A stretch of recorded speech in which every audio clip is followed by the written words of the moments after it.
So you have some friends coming over and you want to make your place look a little bit more decorative. An easy way to have flowers on a bar or on your table is to use hydrangeas. An easy way to make a floating hydrangea is to rip off all the leaves first. So you take your hydrangea all clean from the leaves and you cut it relatively short. And you do this because you don't want the whole stem to appear in the glass. You want it to seem like it's floating. Gives it that sort of she look. And you don't want to cut it too short because you also want the flower to get the water. So then, as easy as this, you put the hydrangea in the glass and you have a floating hydrangea.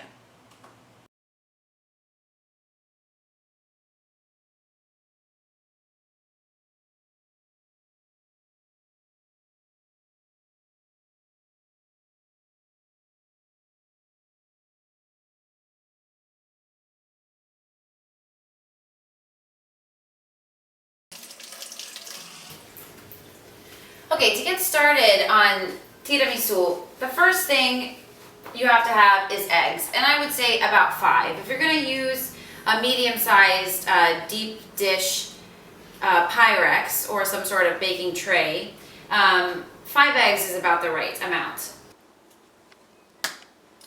So the key is to separate the yolk and the white, because we're going to be using both part of the egg, so you need to keep it separate.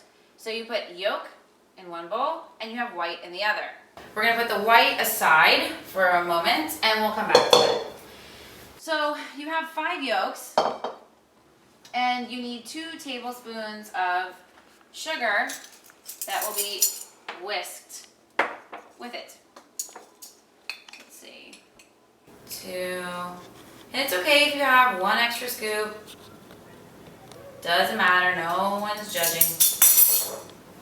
I would be the biggest one judged at that point. Okay, so now comes the power tool. So you want to blanket the bowl with the yolk and the sugar because as you're whisking it, it's going to go over the place. I'm choosing not to wear an apron. I do not suggest you do this at home. Cover it.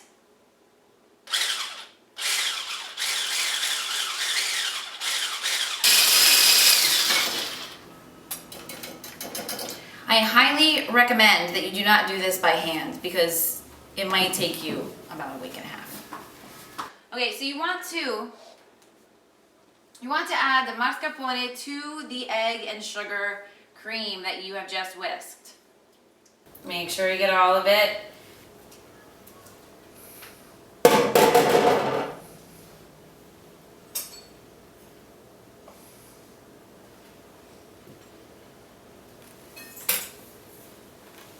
And you're whipping.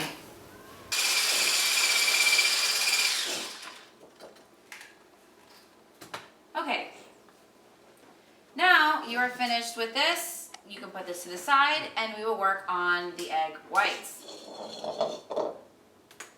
Definitely, this is your chance to add more sugar. If you did not add the sugar that you wanted in, and I would suggest that you taste it to make sure it's sweet enough for you, you can always add in the sugar here. So this is 1/4 cup. Add sugar. And always when you're making egg whites, always a pinch of salt. And again, you are whisking. Now basically the key to this is to just make sure you have the right stirring movement and you're whisking in a circular motion. This should take about 3 minutes to become white and fluffy and look like Cool Whip. Don't be impatient, it will happen. And you can already tell with the little bubbles creating the sort of frothiness, sort of sponge-like looking goo. This is the good stuff. And it's gonna taste amazing.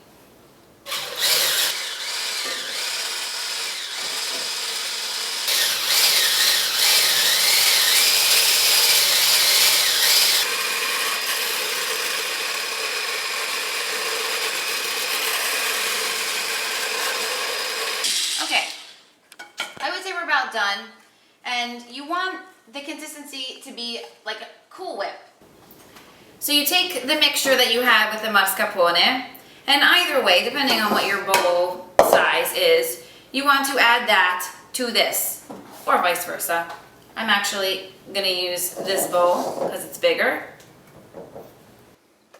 And this is sort of the sauce for the tiramisu if you were to compare it to a lasagna. This would be the ragu part. Put that away. And this is your time to choose. Will there be rum or will there not be rum? I say it's fine for 2 shots, even for the children. It'll settle them. I don't have any kids. That's good.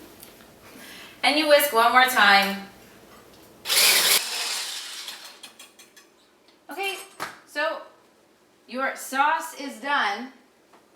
And now it's time to get started with the layering of the tiramisu.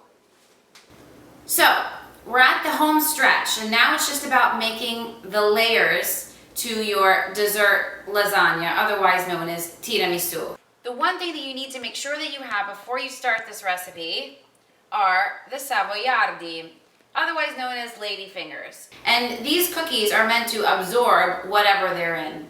And so, for the tiramisu building, we need to have these absorbed by sweetened coffee. You need to have coffee that has been sweetened and cooled. I would say about 2 to 3 cups, depending on how big your Pyrex is, to put this all in. It's very simple, straightforward. You get a cookie. We're gonna put it in the coffee. Not so long. We want it not to be mushy, so you don't want to leave it too long in the coffee, because then it'll break apart and just get nasty. You want it to keep somewhat of a crunch. Tiramisu is not baked. You actually put it in the fridge for 3 hours after you've layered it all, and then it's pretty much ready to eat. Continuing on the first layer of the tiramisu, you get your mixture of egg yolk, egg white, sugar, and mascarpone that you have whisked endlessly and you're ready to use. Now you can be generous here,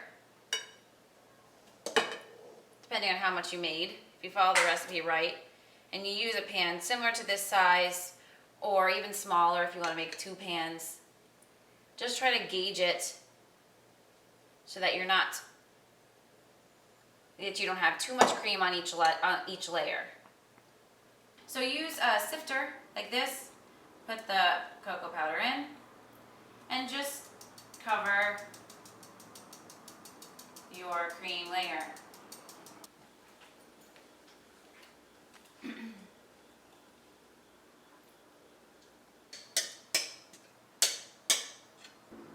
I like this layer the best because you get to use,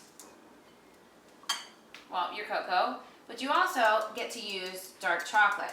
And this is really the only layer that you are supposed to use it on. But of course, if you want to sprinkle it throughout, no one will say anything to you. Do what you want. Here you have it. Tiramisu, you did it. It's amazing, and you're not even in Italy.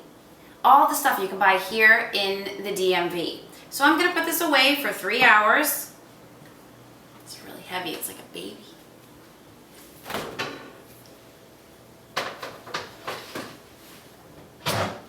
And I'm gonna get started on relax time.